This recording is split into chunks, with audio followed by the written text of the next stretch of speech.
سے کوئی بلا آنے والی ہے کیا؟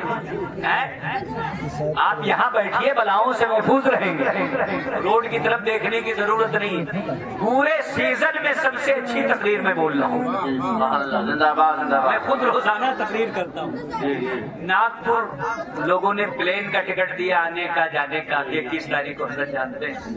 میں سمجھتا ہوں وہاں بھی میں اتنی اچھا موڈ میرا اتنا اچھا نہیں بنا، اتنی اچھی گفتگو نہیں ہو پائی، مگر آپ حضرات کی محبت میں، قاری عارف صاحب کی محبت میں میرا موڈ بنا ہے۔ میں کچھ باتیں آپ سے کر کے جانا چاہتا ہوں، اس لیے محبت سے آپ سنیے، خوش ہو کر کے سنیے۔ جلسہ سننے آئے ہیں، پیغام سننے آئے ہیں، پیغام تاج الشریعہ لینے کے لیے آئے ہیں۔ جلسوں میں اسی لیے آیا کیجیے تاکہ آپ کو دنیا میں رہتے ہوئے اور رسول اللہ کی محبت میں زندگی گزارنے کا ڈھنگ معلوم ہو جائے، ہے کہ نہیں؟ تو تقریریں غور سے سنیے۔ یہاں تو ماشاءاللہ آپ لوگوں سے زیادہ مالدار ہماری مائیں بہنیں ہیں، انہوں نے انعام بھیج دیا، جبکہ ان کے پاس جیب بھی نہیں ہوتا۔ بہرحال آپ ہی لوگوں نے دیا ہوگا۔ درود شریف پڑھے، اللہم صلی علی سیدنا شفیعنا۔ یہ سب کہاں جا رہی ہے؟ بیٹھو تقریر سنو۔ تم لوگوں کے بھلائی کی باتیں کر رہا ہوں، تم لوگ اٹھ کر کے پورا برآمدہ خالی کر دیا۔ کیا سننے کے لیے یہاں آئی تھی؟ اگر تم مفتی سہیل کی تقریر نہیں سنو گی تو کس کی سنو گی؟ بیٹھو، یہاں تفریح کرنے کے لیے مت آیا کرو جلسوں میں۔ سمجھ میں آئی بات کی نہیں؟ قاعدے سے بیٹھیے، غور سے میری بات سنیے۔ یہ وہ باتیں ہیں جو زندگی بدل دیتی ہے۔ آپ نے اب تک کس حال میں زندگی گزاری کوئی نہیں جانتا، مگر آج اگر میری بات آپ کے دل میں اتر گئی، انشاءاللہ زندگی میں انقلاب آئے گا، زندگی میں تبدیلی آئے گی۔ میں نے آپ سے کہا اپنا دل نرم کرو۔ ہماری مائیں بہنیں اس معاملے میں ان کی شکایتیں زیادہ ملتی ہیں۔ اگر کوئی بچے ہیں ان سے ان کی ماں کا سائے شفقت چھن گیا اور انہیں اتفاق ملا، یہ شرف ملا کسی بچے کی ماں بننے کا، تو یہ اس کے ساتھ سوتیلا سلوک کرتی۔ ایسے میں نے بہت سارے بچوں کو روتا بلکتا دیکھا جن کی ماں نہیں ہے، تو ایسا لگتا ہے کہ پوری دنیا سے ممتا کا خاتمہ ہو گیا، پوری دنیا سے مائیں ختم ہو گئی۔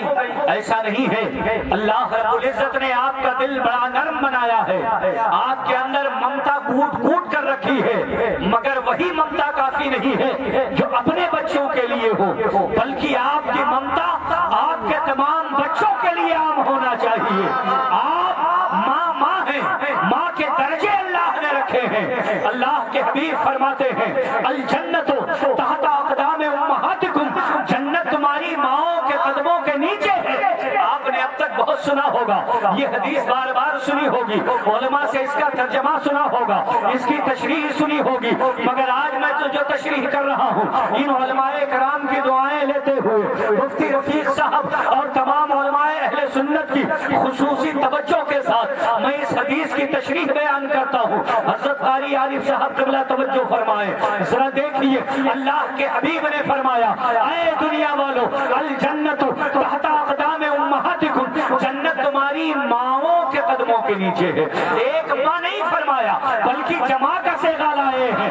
نبی کی بات بات میں حکمت ہے، نبی کے ایک ایک جملے میں حکمت ہے، مصطفیٰ کی گفتگو حکمت سے خالی نہیں ہے۔ ام کہتے ہیں ماں کو جو سنگل کے لیے آتا ہے، واحد کے لیے آتا ہے، ایک کے لیے آتا ہے، مگر یہاں نبی نے ام نہیں فرمایا بلکہ امہات کہا۔ امہات یہ ام کی جمع ہے، جس کا مطلب یہ ہوتا ہے کہ مائیں جمع کے لیے آتا ہے۔ نبی نے یہ بھی بتا دیا اے دنیا والوں تمہاری صرف ایک ہی ماں نہیں ہے جس نے تمہیں پیدا کیا ہے، بلکہ تمہیں جنت ماں کے قدموں کے نیچے ڈھونڈنا ہے۔ تمہاری ماں بھی ماں ہے، تمہاری ساس بھی ماں ہے، تمہاری خالہ بھی ماں ہے، تمہاری مانی بھی ماں ہے، تمہاری پھوپھی بھی ماں ہے، تمہاری بڑی ماں بھی ماں ہے، تمہاری چھوٹی ماں بھی ماں ہے۔ تمہاری ماں کی جتنے درجے میں ہے، قوم کی وہ بوڑھی عورت جو ماں کے مقام میں ہے، آپ کا کوئی رشتہ اس سے نہیں، آپ کا کوئی لینا دینا نہیں، نہ کبھی دیکھا ہے، نہ کبھی جاننا ہے، نہ کبھی پہچانا ہے، پہلی بار دکھی ہے، مگر وہ قوم کے ماں کے درجے میں ہے۔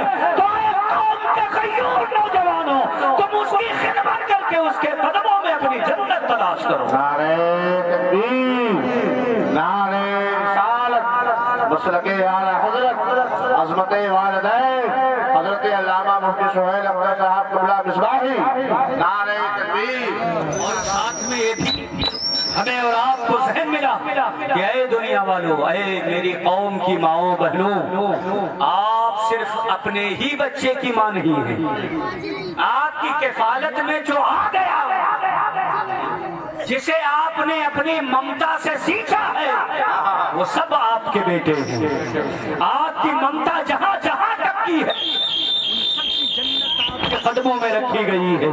اس لیے میرے قوم کے لوگوں، یتیموں پہ شفقت کرو، یتیموں کے والی بنو، غریبوں کی مدد کرو۔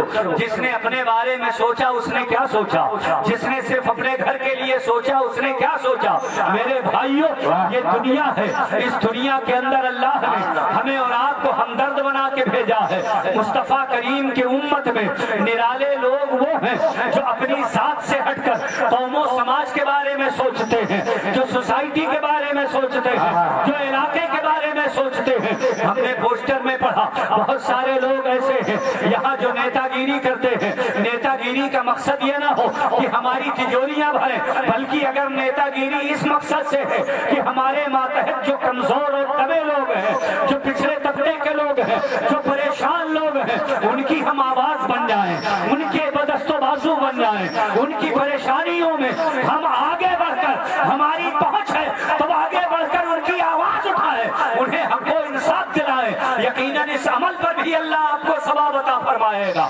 اپنی قوم کی ہمدردی کے لیے ہماری اور آپ کے سماج میں بہت سے نام ایسے ہیں جن کے ساتھ پردھان لگا ہوا ہے۔ پردھان وہ ہے جو پورے گرام پنچایت کے بارے میں سوچتا ہے، سب کی فلاح و بہبودی کے لیے وہ کام کرتا ہے اگر نیت خالص ہو۔ یہی وجہ ہے کہ سب سے پہلی حدیث بخاری میں جو ہے وہ یہی ہے، انما الاعمال بالنیات، کہ عمل کا دار و مدار نیت پر ہے۔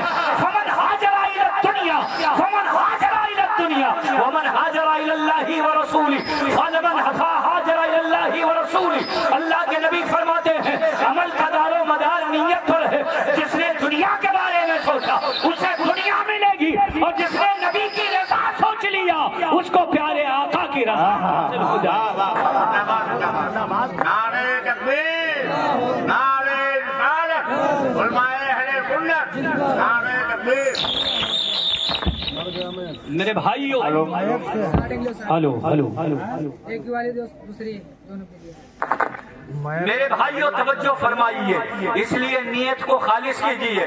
کوئی ایسا عمل نہیں ہے جس عمل میں آپ ثواب نہ حاصل کر سکتے ہو، کوئی ایسا عمل نہیں ہے جس عمل پر آپ نیکیاں نہ حاصل کر سکتے ہو، مگر نیت پاک کر لینا ضروری ہے۔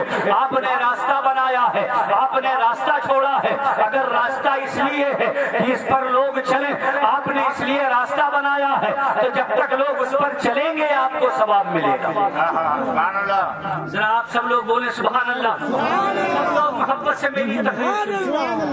راستہ بنایا، راستہ کشادہ کیا۔ حضور نے فرمایا راستوں کو تنگ نہ کرو۔ ہم اور آپ کیا کرتے ہیں، راستہ بنایا گیا اسی پہ ہم نے جانور باندھ دیا۔ حضور نے فرمایا کہ راستے پر استنجا کرنا مکروہ ہے۔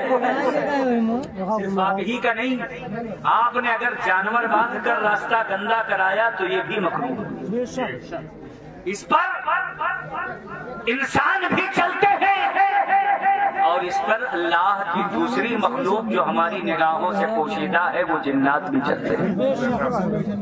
آپ نے راستہ گندا کر دیا، تکلیفیں گھیرے ہوئے ہیں، پریشانیاں گھیرے ہوئے، مصیبتیں گھیرے ہوئے ہیں، اور آپ اس کے شکوے شکایت کرتے ہیں، لوگوں کے پاس تعویذ لینے کے لیے جاتے ہیں۔ بہت مرتبہ وجہ یہی ہوتی ہے کہ آپ کے وجہ سے راستے گندے ہوتے ہیں، جس کی وجہ سے آپ کو تکلیفیں اٹھانی پڑتی ہیں۔ آپ نے راستہ بنایا، راستے کے کنارے گڈھا کھود دیا، یہ بہت بڑا گناہ ہے۔ رسول اللہ کا امتی راستے میں گڈھے نہیں کھودتا بلکہ راستے کو ہموار کرتا ہے۔ کرناٹک کی سرزمین پر ایک ایک آدمی مر گیا روڈ پر، سارے یہودی نصرانی گھیر کر کھڑے ہوئے، بھیڑ لگ گئی۔ ایک آدمی کا ایکسیڈنٹ ہو گیا ہے، روڈ پر مر گیا، بھیڑ لگی، تو اس میں لوگوں نے پوچھا ایکسیڈنٹ کی وجہ کیا ہے؟ بتایا گیا کہ یہ ایک اینٹ راستے میں پڑی ہوئی تھی، اس اینٹ پر آدمی کی گاڑی پھسل گئی، گرا، سر میں چوٹ آئی اور وہ آدمی مر گیا۔ اس بڑی بھیڑ میں کسی یہودی نے کہا تھا کہ شاید اس راستے سے کوئی مسلمان نہیں گزرا ہے۔ ذرا سب لوگ ہاتھ اٹھا کے بولو، کہا اگر کوئی مسلمان گزرا ہوتا تو اس کے نبی کی سنت یہ ہے کہ راستے میں اگر کنجر ہو تو ہٹا دو، وہ نبی کی سنت پر عمل کیا ہوتا، آج یہ زندگی بچ گئی ہوتی۔ لوگوں کی فکر یہ ہے، مگر ہم نے اور آپ نے راستوں کو تنگ کر رکھا ہے، راستوں پر جانور باندھ رکھے ہیں، راستوں کے کنارے کھائیاں کھود رکھی ہیں۔ آپ اللہ کی مخلوق پر رحم کرو، صلہ رحمی اپنے اندر پیدا کر لو، پھر اس کے جلوے دیکھو، اس کی برکتیں دیکھو، راستے کشادہ رکھو، راستوں کو صاف ستھرا رکھو، اور ٹریفک نظام اور سسٹم جو آج پوری دنیا میں ملکی قانون کی حیثیت سے پہچانا جاتا ہے، سب سے پہلے ٹریفک کا سسٹم ہمارے اور آپ کے آقا نے عطا فرمایا ہے، سب سے پہلے نبی نے فرمایا ہے راستوں کو گھیرو مت، راستوں کو جانے والوں کے لیے تنگ نہ کرو، اگر تم نے تنگ کر دیا تو گزرنے والوں کی حق تلفی ہوگی، اس لیے تم جس راستے پر رہو تو کبھی گزرنے والوں کا راستہ نہ روکو، اسے گھیرو نہ۔ میرے بھائیوں، یہ اسلامی فکر ہے۔ میں آ جاؤں، جو لوگ قوم سماج کے بارے میں سوچتے ہیں اللہ انہیں بڑا انعام عطا فرماتا ہے۔ ہم نے اپنے بیٹوں کے بارے میں سوچا ہمارا بیٹا پڑھ جائے، ہمارا بیٹا نیک بن جائے، ہمارا بیٹا مخلص بن جائے، ہمارا بیٹا اچھا بن جائے، ہمارا لڑکا پڑھا لکھا ایک اچھا شہری بن جائے جو ماں باپ کا بھی وفادار ہو، اپنے ملک کا بھی وفادار ہو، اپنے محلے کا بھی وفادار ہو، اپنے سوسائٹی کا بھی وفادار ہو، اپنے علاقے کا بھی وفادار ہو۔ ہم نے اور آپ نے اپنے بیٹوں کے بارے میں سوچا ہے، مگر یہ جماعت جو آج ممبر پہ بیٹھی ہے، یہ لوگ جو اسٹیج پر بیٹھے ہوئے ہیں، یہ حفاظ قرہ علماء کی جماعت ہے، یہ حضرت حدیث خان نے کبھی یہ نہیں سوچا کہ میرا ہی بیٹا پڑھے، انہوں نے سوچا ہے تو کہا پورا کا پورا علاقہ پڑھ جائے، پورا کا پورا خطہ پڑھ جائے، پورے کے پورے سماج کے لڑکے پڑھ جائیں، ہماری قوم میں کوئی جاہل نہ رہے، بلکہ سب کے بچے رسول اللہ کی عظمت پہچانے، اور جب نبی کی کو پہچانیں گے تو ماں باپ کی عظمتوں کو پہچانیں گے۔ نعرہ تکبیر، نعرہ رسالت، مسلک اعلی حضرت، نعرہ تکبیر، نعرہ رسالت۔ یہ علماء اسی لیے ان کا بڑا مقام ہے، یہ قوم کے بارے میں سوچتے ہیں، سوسائٹی اور جماعت کے بارے میں سوچتے ہیں۔ آپ ذرا سوچئے، جہالت میں ہمارے اور آپ کے بچے زندگی گزاریں، انہیں اللہ و رسول کا نام لینا نہ آئے، انہیں قرآن پڑھنے کا ڈھنگ نہ ہو، اور اس کے بعد انتقال ہو تو آپ کے بیٹے وہ مدارس میں پہنچیں، کبھی محروم ارتحا میں پہنچیں، کبھی جامعہ غازیہ فیض العلوم میں پہنچیں، کبھی جامعہ تاج الشریعہ میں پہنچیں، اور کہیں پارا دے دیجئے، پارا دے دیجئے، پارا دے دیجئے۔ میاں آپ اپنے بچے کو پارا پڑھنے والا بناؤ، اگر آپ کا بچہ پارا پڑھے گا اور ایصال ثواب کی نیت بھی نہیں کرے گا، تب بھی پروردگار اس کا ثواب آپ کے کھاتے میں ہمیشہ ٹرانسفر کرتا رہے گا۔ آپ اپنے بچے کو پارا پڑھنے والا بنائیے، پھر مانگنے کی ضرورت نہیں پڑے گی۔ بڑا مشہور واقعہ ہے، حضرت موسیٰ علیہ السلام ایک قبر کے پاس سے گزرے، آپ نے دیکھا کہ قبر پر عذاب ہو رہا ہے، آتے جاتے دیکھتے رہے، ایک دن گزرے تو کیا دیکھتے ہیں، اسی قبر پر رحمت کی بارش ہو رہی ہے۔ حضرت موسیٰ کلیم اللہ تھے، اللہ سے کلام کرتے تھے، پوچھنے لگے اے پروردگار یہ قبر میں لیٹے لیٹے کیا کر گیا؟ ارے دنیا میں تھا تب تو یہ نیکیاں کر سکتا تھا، دنیا میں تھا تب تو اچھائیاں کر سکتا تھا، اب یہ مر کر قبر میں پہنچ گیا ہے، اب یہ کیا کر سکتا ہے؟ اس نے قبر میں لیٹے لیٹے کیا کیا کہ اللہ تو نے گناہ ہٹا دیا، رحمتیں اتار دی۔ اللہ رب العزت نے فرمایا اس نے تو کچھ نہیں کیا ہے، مگر اس نے دنیا میں ایک بیٹا چھوڑا تھا، آج وہ مکتب میں پہنچ کر بسم اللہ الرحمن الرحیم پڑھا ہے، تو جس کا بیٹا رحمان و رحیم کہے اسی رحمت کا واسطہ اور اسی رحمت کی برکتیں میں نے اس کے باپ کی قبر میں اتار دی۔ اب وہ ہاتھ اٹھا کر دعا کرے نہ کرے، اگر بیٹا ہے قرآن پڑھے گا تو پھر پارا مانگنے کی ضرورت نہیں ہوگی، وہ آٹومیٹک پہنچ جائے گا۔ اسی مقصد کے تحت